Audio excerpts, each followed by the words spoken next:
Seryoso? Ganito namin siya nakita online. Kaya akala namin ganito din namin madadatnan. Hindi naging madali yung biyahe namin. Ang layo pala nitong Aliw. Aliw Falls. Parang eto na.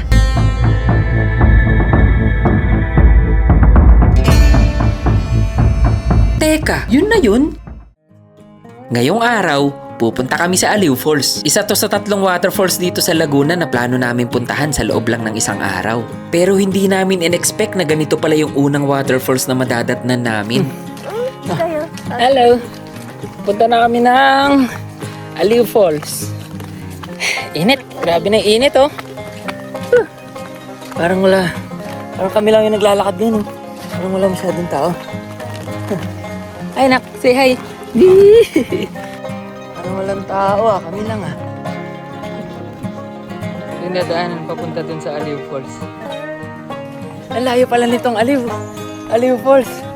Magmula dun sa entrance, 25 to 30 minutes pa. Eh, sobrang init, oh. Pagod na si Sky. May tsura ni Sky, oh. Sky. Oh. Maganda yung dinadaanan. Ayun, oh, mapuno. Malakas yung hangin.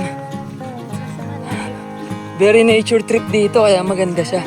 Malayo lang talaga sa entrance. Sabi, ganun naman talaga eh, kasi syempre hindi naman yung waterfalls, di naman agad makikita yun sa sa mga entrance sa kalsada. Ang swerte mo naman kung makita mo agad siya sa kalsada. Medyo malayo-layo na din yung nilakad namin. At habang naglalakad kami, biglang may dumaan na golf cart. May bayad talaga to. Pero baka naawa si kuya sa amin dahil may kasama kaming bata. Kaya sinakay niya na kami ng libre. Maraming salamat sa iyo, kuya. Ilang saglit lang nakarating na rin kami.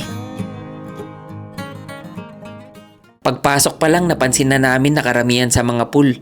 Halos walang tubig. Dito na kami medyo kinabahan.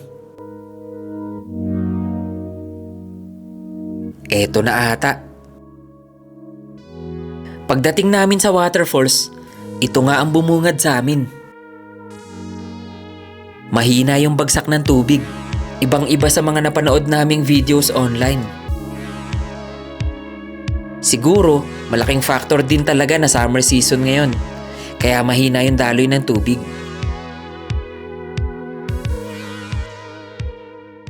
Pero kahit ganito, hindi maikakaila yung ganda ng lugar. Sobrang peaceful, tahimik, at sobrang relaxing ng paligid. Hindi na muna kami sumubok maligo.